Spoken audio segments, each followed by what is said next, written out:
Assalamualaikum warahmatullahi wabarakatuh. Selamat jumpa lagi dengan Bapak Putu Dermawan. Pada kesempatan kali ini Bapak akan mencoba membahas soal-soal AKM numerasi untuk siswa SMP kelas 8. Kegiatan ini Bapak lakukan dengan tujuan untuk mempersiapkan secara matang ya, khususnya untuk siswa SMP kelas 8 dalam menghadapi asesmen nasional yang di dalamnya ada AKM numerasi. Baik, bagaimana bentuk soalnya dan bagaimana cara menyelesaikannya, langsung saja kita menuju ke soal. Langsung saja ke soal nomor 1. Di sini ada cerita tentang rumah ideal. Ini Bapak bacakan. Menentukan ukuran rumah yang ideal memang susah-susah gampang. Pada dasarnya, ukuran sebuah rumah harus disesuaikan dengan jumlah orang yang nanti akan tinggal di dalamnya. Berdasarkan berbagai pertimbangan tertentu, seperti ruang gerak, furniture, dan lain sebagainya, maka ukuran minimal masing-masing ruangan yang ideal bagi keluarga tersebut adalah sebagai berikut. Untuk kamar tidur utama, panjang minimal 4 meter, lebar minimal 3 meter. Untuk kamar tidur anak, panjang minimal 3 meter, lebar minimal 3 meter. Untuk kamar tidur tamu, panjang minimal 3 meter, lebar minimal 3 meter. Untuk kamar tidur asisten rumah tangga, panjang minimal 3, lebar 2. Untuk ruang tamu, panjang minimal 5 meter, lebar minimal 3 meter. Untuk ruang makan, panjang minimal 3 meter, lebar minimal 3 meter. Untuk dapur, panjang minimal 3, lebar minimal 3. Untuk garasi mobil, panjang minimal 5, lebar minimal 3. Kamar mandi, panjang minimal 2,5 meter atau 2,5 meter, lebar minimal 1,5 meter atau 1,5 meter. Dan untuk gudang, panjang minimal 3 meter dan lebar minimal 2 meter. Meski tidak harus sama persis karena berkaitan dengan kondisi lahan yang dimiliki, contoh di atas setidaknya bisa memberikan gambaran bagi kita, bagi Anda saat merencanakan dan memutuskan membuat rumah dengan ukuran yang ideal yang bisa dihuni oleh 2-5 orang. Kemudian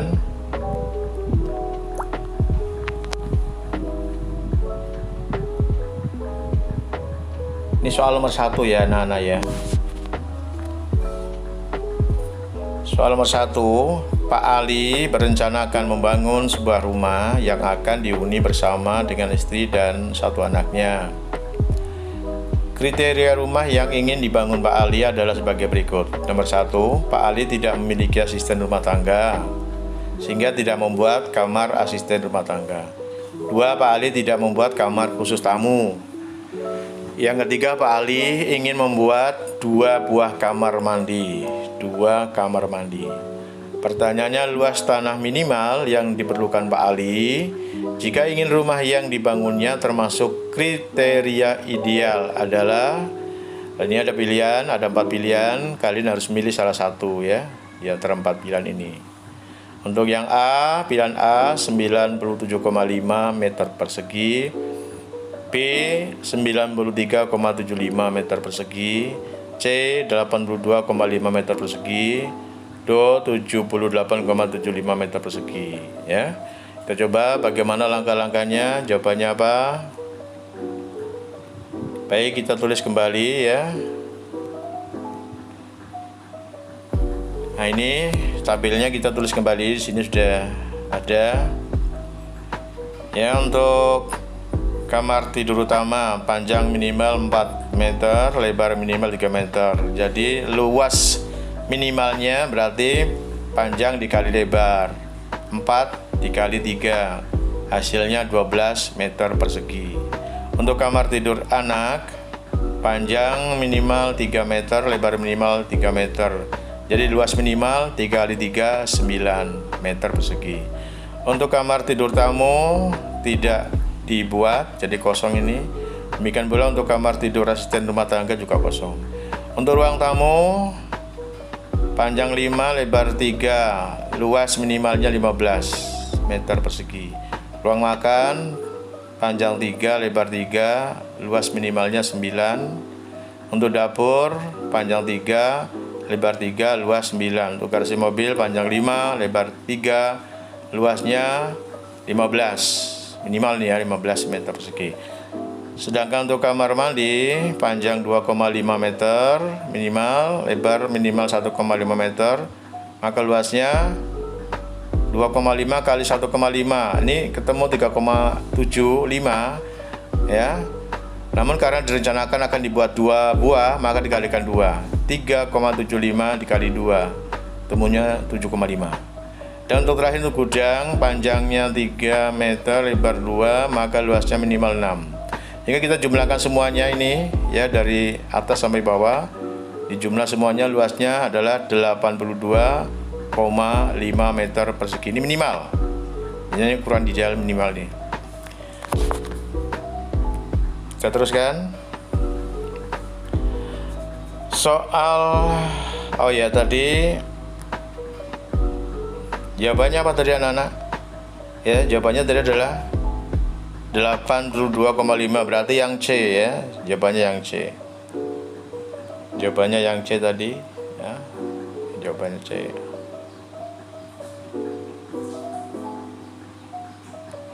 C ya, 82,5 meter persegi. Baik, kita teruskan. Soal nomor 2 sekarang. Bapak bacakan. Pak Ali berencana akan membangun sebuah rumah yang akan dihuni bersama dengan istri dan 1 anaknya. Kriteria rumah yang akan dibangun Pak Ali adalah sebagai berikut. Jadi sama dengan tadi ini ya, sama dengan tadi. Langsung aja nih, Pak Ali membeli sebidang tanah yang luasnya 1 are. Pak Ali mengalokasikan 15 meter perseginya dari tanah tersebut untuk dibuat halaman rumah. Apakah Pak Ali bisa membangun rumah yang ideal? Nah, ini soalnya pilihan ganda masih ini ya, soal pilihan ganda, jadi hanya ada 1 jawaban yang benar. Kita coba uraikan. Kita coba nih ya, kita uraikan. Luas tanah yang dibeli Pak Ali itu 1 are ya. 1 are itu sama dengan 100 meter persegi ya. 1 are itu sama dengan 100 meter persegi. Kemudian sisa luas tanah setelah dikurangi halaman ya, tadi kan yang untuk halaman kan 15 meter persegi. Berarti 100 meter persegi dikurangi 15 meter persegi. Hasilnya 85 meter persegi. Nah, lahan minimal untuk buat rumah tadi baru dihitung itu berapa? 82,5 meter persegi. Jadi masih cukup ini anak-anak. Ya, masih cukup ini karena apa? Sisanya 85 setelah dikurangi 15. Jadi jawabannya adalah yang mana? Yang A. Ini jawabannya A. Yaitu apa? Ya, karena cukup membutuhkan lahan 82,5 meter persegi. Yang lainnya salah ya anak-anak ya, karena ini pilihan gandanya 1. Kalau ditanyakan sisanya berapa? Sisa tanahnya ini, sisa lahan. Lahannya kan tadi 85 dikurangi untuk buat rumah 82,5. Jadi ini masih ada sisa tanah seluas 2,5 meter persegi, tapi di sini nggak ada. Oke, sampai di sini paham anak-anak? Baik, terima kasih. Nanti kita lanjutkan. Selanjutnya soal nomor 3, yaitu ini ada skema ini ya, skema ruangan atau denah ruangan. Denah, perhatikan denah rumah berikut. Nah, ini ada bentuk apa namanya, ini persegi panjang. Panjangnya ini 10 meter, ini dari kiri ke kanan. Lebarnya dari bawah ke atas itu 6 meter. Ini terbagi 2 ini ya, sama panjang. Ini berarti bagian yang bawah ini sampai tengah ini berarti 6 dibagi 2, ini 3 meter. Ini juga 3 meter. Kemudian yang panjangnya Ini dibagi 3 bagian, 1, 2, 3. Yang ini bagian ketiga ini 3 meter. Ini juga 3 meter. Karena simbolnya sama ini, ya sama simbolnya. Ini berarti ini juga panjangnya 3 meter. Ini 3 meter. Berarti bagian yang tengah, ini bagian yang tengah ini yang kedua. Panjangnya berarti 10 meter dikurangi 3 dikurangi 3 lagi, ya berarti panjangnya 4 ini, ya panjangnya 4. Jadi yang ini 4 ini. Kemudian udah. Oke, nah ini yang sebelah kanan lebarnya juga sama ini. Ini 3 meter, ini 3 meter. Yang 3 meter dibagi 2 lagi, ya. Ini sama-sama ini dibagi 2, berarti 3 dibagi 2. Ini 1,5, ini 1,5. Yang ini 3 meter. Baik, kita coba. Pertanyaannya adalah salah satu contoh ruangan yang termasuk kategori ideal adalah nomor A, kamar tidur utama dan kamar tidur anak. B, ruang makan dan dapur. C, kamar mandi dan kamar tidur anak. D, garasi dan dapur. Nah, kira-kira yang mana ini? Ya, kita coba ini ya. Kita coba cari ukurannya, cari luasnya. Untuk luas kamar tidur utama, berarti yang ini. Nah ini ya, ini berarti luasnya panjang kali lebar. Panjangnya 3, lebar 3, berarti 3 kali 3 9 meter persegi. Berarti tidak ideal ya. Tadi di bagian awal disebutkan untuk kamar tidur utama itu idealnya adalah minimal 4 kali 3 12. Di sini 9, berarti tidak ideal. Kemudian untuk luas kamar tidur anak. Nah, kamar tidur anak itu berarti yang ini ya, lebar panjang 3, lebar 3, 3 kali 3 9, ideal ya. Ideal ini tadi acuan idealnya adalah untuk kamar tidur anak tuh 9 meter persegi. Untuk luas ruang makan itu idealnya 3 kali 3. Di sini 4 kali 3. Ini dikategorikan ideal karena idealnya itu minimal 3 kali 3 9 ya. Di sini 12 ideal. Kemudian luas dapur. Luas dapurnya berarti 3, panjang 3, lebar 1,5. Ya, berarti 3 kali 1,5 itu 4,5 meter ideal ya. Untuk dapur ideal. Oh, untuk dapur tidak ideal, maaf. Dapur tidak ideal. Dapur idealnya adalah panjangnya 3, lebarnya 2, luasnya 3 kali 2 6. Di sini hanya 4,5, tidak ideal. Untuk luas kamar mandi panjang 3, kemudian lebarnya 1,5. Kamar mandi luasnya berarti 4,5 meter persegi. Ini juga termasuk ideal ya.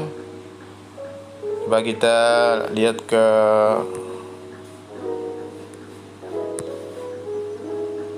lihat lagi ya. Untuk kamar mandi itu ukuran idealnya adalah ini, panjang 2,5, lebarnya 1,5, luasnya adalah 2,5 kali 1,5 itu 3,75 ya. Sedangkan yang tadi itu luas kamar mandinya adalah 4,5, jadi sangat ideal ya, sangat ideal. Nah ini ya, ideal kamar mandinya. Kemudian luas garasinya. Luas garasi tadi kan panjang 5, lebar 3, 15 kalikan. Di sini hanya 3 kali 3 9, tidak ideal. Maka jawabannya adalah yang mana? Yang benar adalah, yang ideal adalah ini, yaitu apa? Yang C ya, yaitu kamar mandi dan kamar tidur anak. Kamar mandi ideal, kamar tidur anak ideal. Jadi pilihannya adalah yang C. Kemudian soal nomor 4 ada di sini sudah ya. Soal nomor 4 sudah ada di sini. Nomor 4, setujukah Anda dengan pernyataan berikut? Cukup dengan lahan 9 meter persegi, Anda akan mendapatkan sebuah dapur yang ideal. Nah, ini pertanyaan dari urean ya. Ini adalah pertanyaan urean. Cukup dengan lahan 9 meter persegi, Anda akan mendapatkan sebuah dapur yang ideal. Tadi dapurnya adalah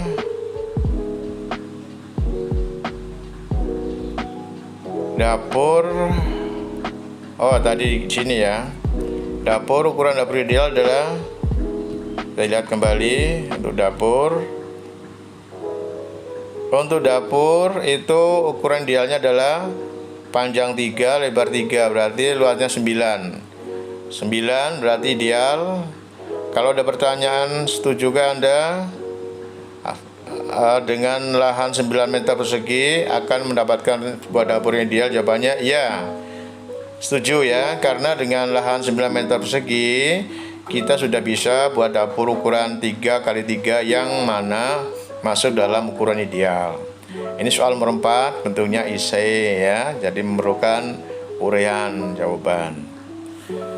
Berikutnya, nah ini ada soal tentang jembatan ini. Waduh, ini soalnya panjang sekali. Ini berkaitan dengan ilmu pengetahuan alam, fisika khususnya teknik ini ya. Baik, kita bacakan soalnya pelan-pelan.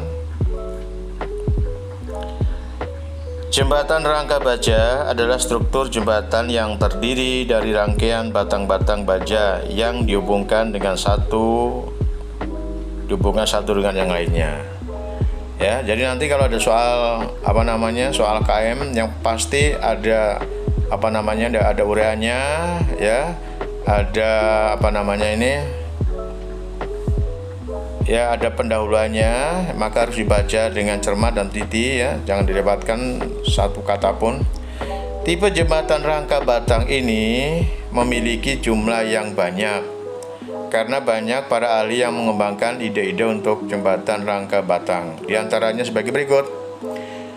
Tipe jembatan rangka batang ini memiliki jumlah yang banyak karena banyak para ahli yang mengembangkan ide-ide untuk jembatan rangka batang. Di antaranya sebagai berikut. A. Tipe Pratt truss ya, tipe Pratt truss. Jembatan ini memiliki elemen diagonal yang mengarah ke bawah dan bertemu pada titik tengah batang jembatan bagian bawah. Nah, ini tipe Pratt itu berarti elemen diagonalnya menuju ke bawah. Kemudian yang B, tipe Howe truss. Jembatan ini kebalikan dari tipe Pratt, dengan elemen diagonalnya mengarah ke atas dan menerima tekanan, sedangkan batang vertikalnya menerima tegangan. Yang ketiga, tipe C, tipe Warren ya, Warren truss. Jembatan rangka batang tipe Warren ini tidak memiliki batang vertikal pada bentuk bentuk rangkanya yang membentuk segitiga sama kaki atau segitiga sama sisi. Sebagian batang diagonalnya mengalami gaya tekan atau compression dan sebagian lainnya mengalami gaya tegangan tension. Gambar ketiganya ini sudah ada di sini ya, ini tipe Pratt, ini tipe Howe, ini tipe Warren ya. Jadi kita diperkenalkan kepada tipe-tipe jembatan ya. Mudah-mudahan di antara kalian ada yang nanti jago teknik, ahli bangunan ya. Amin, kita doakan. Baik, kita teruskan.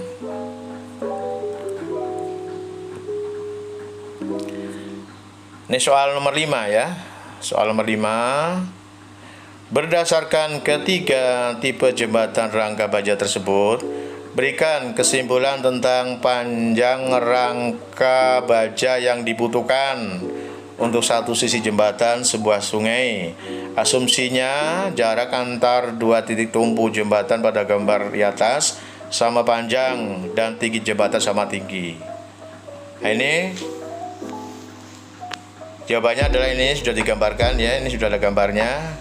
Jadi ketiga tipe jembatan ya dengan ukuran ukuran jarak antar dua titik tumpunya sama ini, yaitu C dan D, sama panjangnya nih C dan D. CD ini untuk ketiga ini untuk ketiga tipe jembatan. Kemudian bagian atas juga sama panjang, ini AB, tipe prat, tipe HW nya juga AB, ini AB. Yang ditanyakan berapa panjang rangka yang dibutuhkan, berapa panjang rangka baja yang dibutuhkan. Karena bagian atas sama, ini sama ya, ketiganya sama, yang bawah pun sama. Nah, berarti kan sama panjang. Kemudian bagian pinggir-pinggirnya ya, bagian sisi pinggir ini juga sama panjang ya, AC sama panjang, AC sama panjang, BD sama panjang, BD sama panjang, BD sama panjang. Tinggal yang ini yang di tengah. Coba kita hitung untuk ini tipe prat. Ini batang yang tegak ada berapa nih? Kita hitung yang tegak nih, ada 1, 2, 3, 4, 5. Sedangkan yang HW yang tegaknya 1, 2, 3, 4, 5. Sama-sama 5 ya. Yang Warren yang tegaknya 1, 2, 3, 4, 5. Ya, ini tipe Warren ya. Ya sama-sama 5, berarti kan sama ukurannya. Tinggal yang ini ya, diagonalnya nih. Kalau yang tipe prat, diagonalnya mengarah ke bawah ini. Ini Bapak tunjukkan yang diagonalnya nih. Ini batang diagonalnya nih. Ini 1, 2. Ini dari kanan 3, 4, ada 4 ya. Untuk HW ini mengarah ke atas diagonalnya nih. Ini 1, 2. Yang sebelah kanan sama nih 1, 2, ada 4. Yang prat ada 4, yang HW ada 4, sama ya. Tinggal yang C, nah diagonalnya ini zigzag ini. Ini ada yang ke bawah, ada yang ke atas, bawah atas. 1, 2, 3, 4, sama-sama 4. Jadi karena ketiganya memiliki ukuran yang sama, jumlah yang sama, maka kita katakan ketiga tipe jembatan tersebut itu memiliki panjang rangka baja yang sama, atau panjang rangka baja yang dibutuhkan akan sama untuk semua tipe jembatan. Ini jawabannya seperti ini. Ini adalah soal uraian. Jadi kalian sedikit demi sedikit sudah mulai memahami ya bentuk soalnya. Itu ada soal uraian, ada soal pilihan ganda, dan nanti juga ada soal menjodohkan ataupun pilihan ganda kompleks baginya. Sampai di sini paham ya. Selanjutnya untuk soal nomor 6, ini masih uraian. Ini ada pertanyaan, sebuah jembatan rangka baja dibuat dengan desain tampak samping seperti berikut ini. Semua ukuran dalam meter. Ini panjangnya berapa ini? Coba kita besarkan. Ini 600 ya. 600 ini. 600 meter, yang bawah ini, sedangkan yang atas 500 meter. Pertanyaannya, berdasarkan desain tersebut, tinggi jembatan rangka baja adalah, kita jawab berapa? Tingginya 100 ya, karena sudah ada di sini. Nah ini ya, jadi besok kalau menjumpai soal AKM yang panjang-panjang ya, itu kalian jangan panik, yang penting dibaca, yang teliti cermat ya. Ternyata ini pertanyaannya sangat simpel. Kita lanjutkan.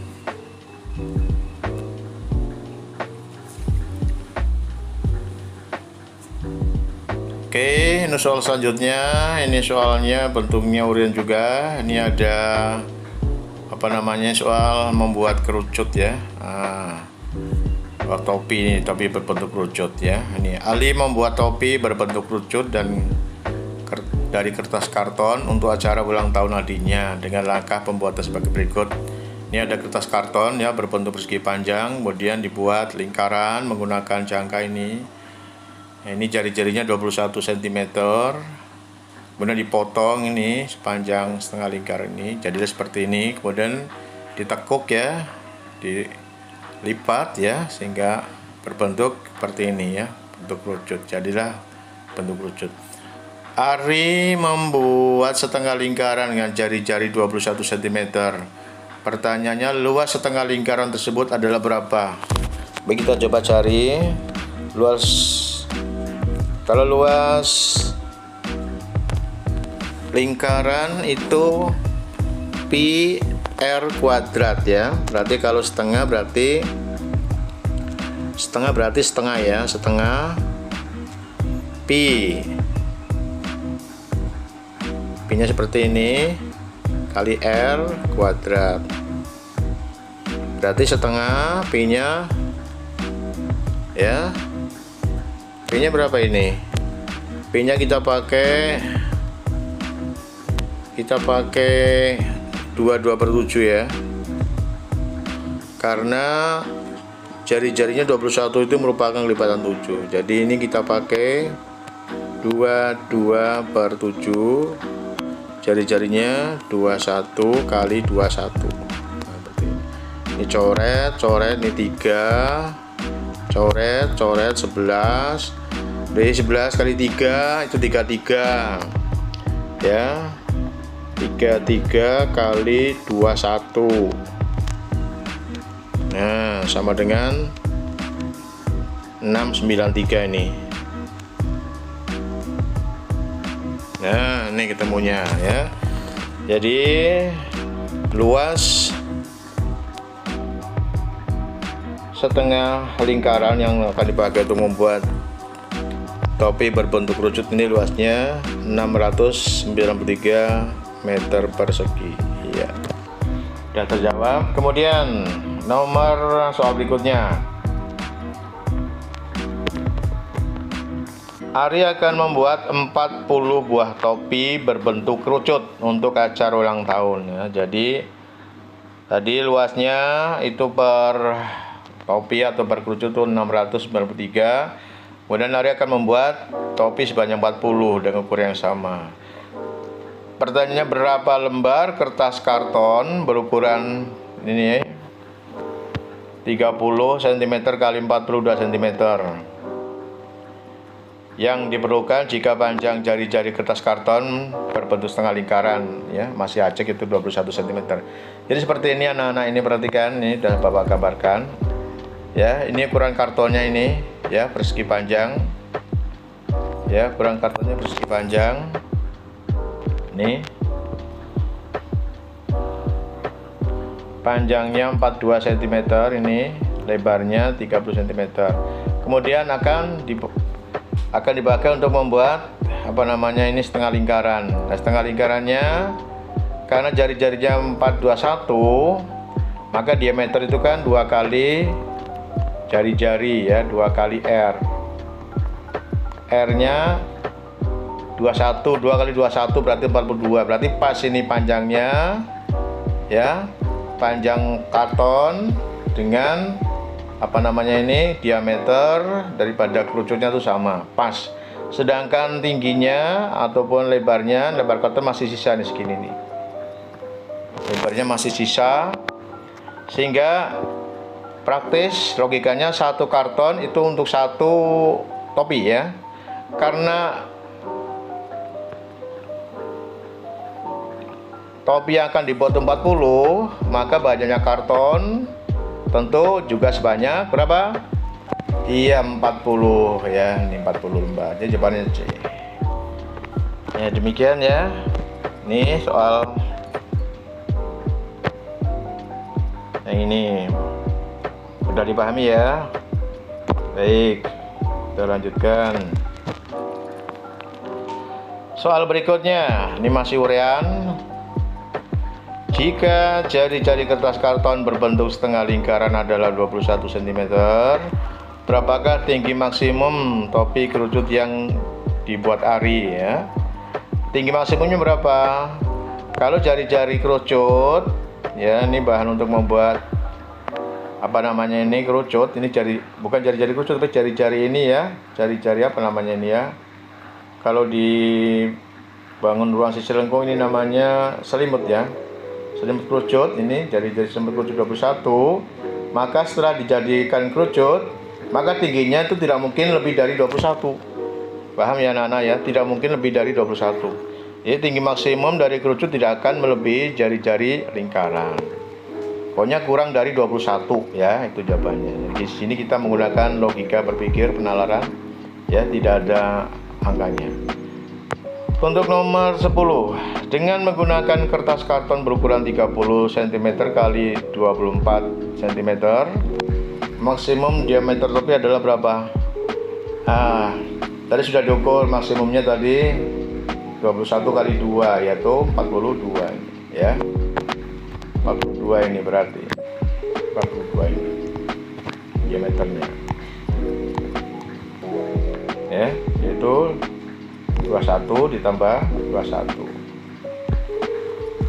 42 panjang diameter maksimum adalah 2 kali jari-jari maksimum, yaitu 2 kali 21 42 cm.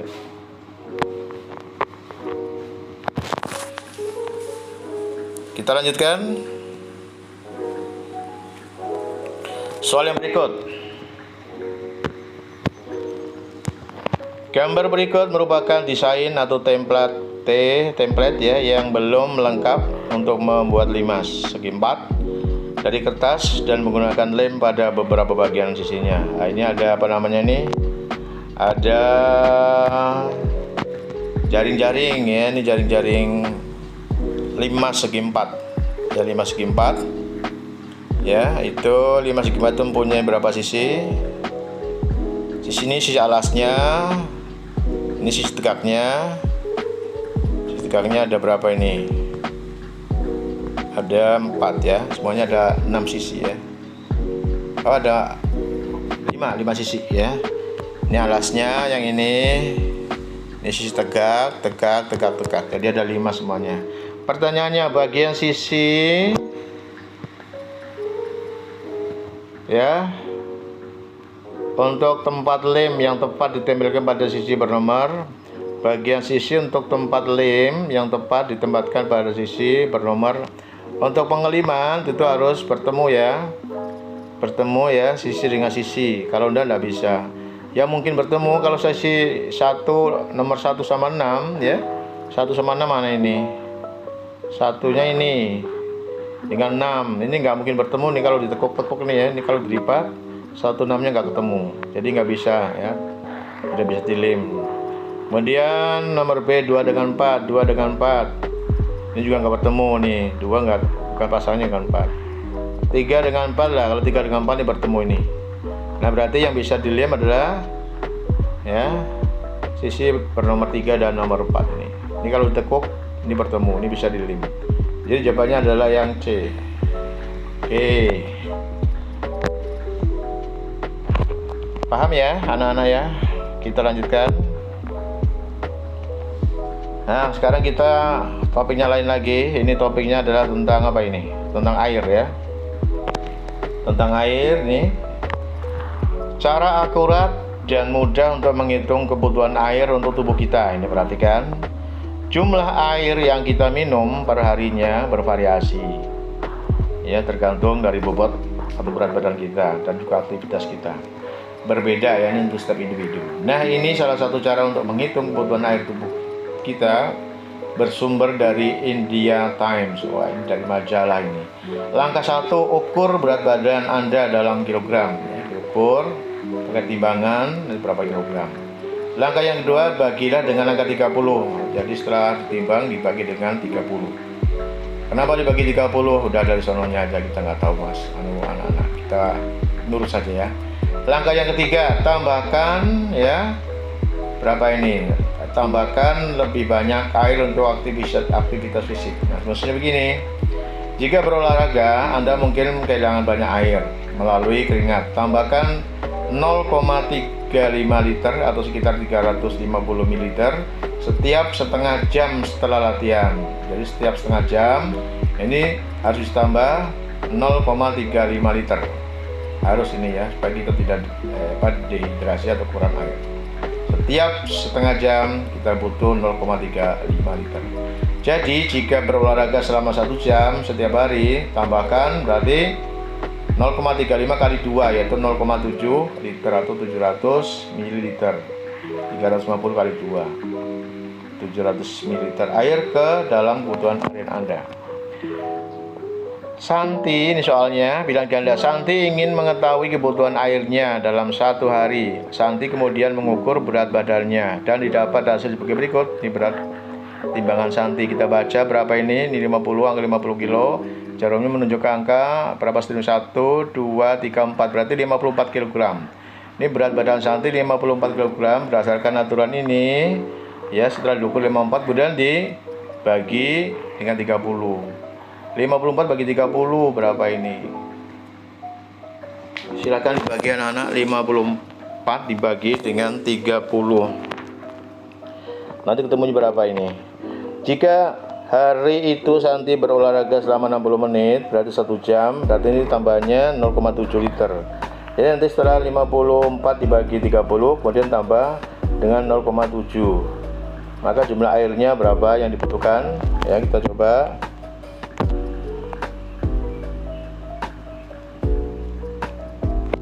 Kita coba hitung ya. Buka sebentar.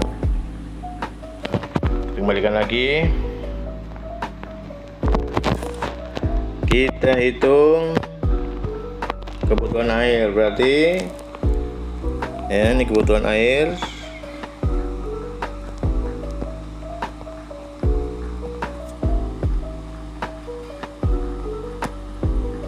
sama dengan nanti 54 dibagi 30 sama dengan 1, berapa ini ya, ini 24, sisanya 54 bagi 30 kan, 54 bagi diambil 30, sisanya 24 nggak bisa, berarti 250 dan 1,8 nih ya, 1,8 liter ya. Kemudian ditambah dengan berolahraga selama 60 menit, berarti ditambah ini ya, 350 kali 2 atau 0,35 kali 2 ditambah 0,7 tambah 0,7 liter. Ketemunya berarti 2,5 liter. Jadi jawabannya adalah yang tuh. Oke, paham ya anak-anak? Itu cara menghitungnya, gampang. Jadi berat badan dibagi 30 ya, nanti ketemunya berapa, kemudian tambahkan dengan aktivitas selama berapa menit atau berapa jam. Nanti setelah itu ketemu, itu kebutuhan air minum yang ideal. Kita lanjut yang berikut. Budi memiliki kebutuhan air setiap hari sebesar 2695 mm. Budi memiliki gelas sendiri yang memiliki bentuk sebagai berikut. Nah, ini gelas yang dimiliki Budi, bentuknya tabung. Kemudian ini tampak samping, berarti tingginya ini 12,5 cm. Ini lingkarannya berdiameter 7 cm ya. Ini tampak dari atas. Perhatikan dua pola minum berikut. Ini pola pertama, ini pagi 2 gelas, siang 3 gelas, malam 2 gelas. Jadi semuanya ada berapa ini? Ada berapa gelas? Ya, 7 gelas. Untuk pola minum kedua ya, ini untuk pagi berapa ini? 1,5 gelas. Untuk siang 1, 2, 3 setengah gelas. Untuk malam 1,5 gelas. Berarti semuanya berapa ini? 1,5 tambah 1,5 3 tambah 3,5 berarti 6,5. Pola yang kedua tuh 6,5 gelas, pola pertama 7 gelas ya. Tinggi air 0,8 ya, 0,8 daripada tinggi gelas 0, jadi nggak penuh, airnya tidak penuh nih, hanya 0,8. Dari dua pola minum di atas, manakah pola minum yang dapat dilakukan Budi untuk memenuhi kebutuhan airnya? Jelaskan jawabanmu. Nah, kita coba ini uraikan ya. Namanya uraikan ini. Nah, ini uraikannya, perhatikan. Untuk pola minum yang pertama, volume gelasnya. Ini volume gelasnya, sama juga kita menghitung volume tabung. Volume tabung itu rumusnya pi kali R kuadrat kali T ya. P-nya kita pakai 22/7 seperti tadi. T-nya, R-nya itu berarti setengah diameter. Diameternya 7, setengahnya 7 kan 3,5. Kali 3,5 karena kuadrat, dikali tingginya 12,5. ketemunya 481,25. Ini volume gelas penuh, ini gelas penuh. Padahal tadi gelasnya tidak penuh, volume airnya itu hanya 0,8. Berarti ya, untuk menghitung volume airnya sama seperti tadi ya, pi R kuadrat T 22/7 kali 3,5 kali 3,5 kali 12,5 kali 0,8, karena tingginya hanya 0,8. Ketemunya 385 cm persegi. Ya, nggak sama, ini berkurang. Kalau volume penuhnya ini 481,25 cm kubik ya, maaf ini kubik ya, salah tulis, ini harusnya kubik ini. Dan volume airnya itu 385 cm kubik. Pada pola pertama, pola 1, terdapat 7 gelas, berarti 7 dikali 385 ya, ini dikali, ini perkalian ya, ini dikali ya, kali 385, ketemunya berapa? Ketemunya 2695 cm kubik ya. Jadi ini tadi pangkat 3, ini juga pangkat 3.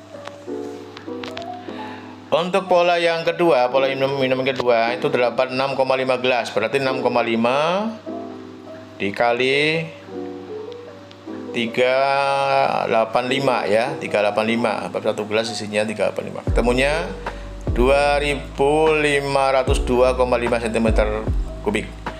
Nah, jadi di antara kedua pola itu yang paling cocok adalah pola yang pertama, lebih cocok dengan kebutuhan air minum Budi. Sebab kebutuhan air minum Budi tadi kan 2695. Jadi yang ini ya.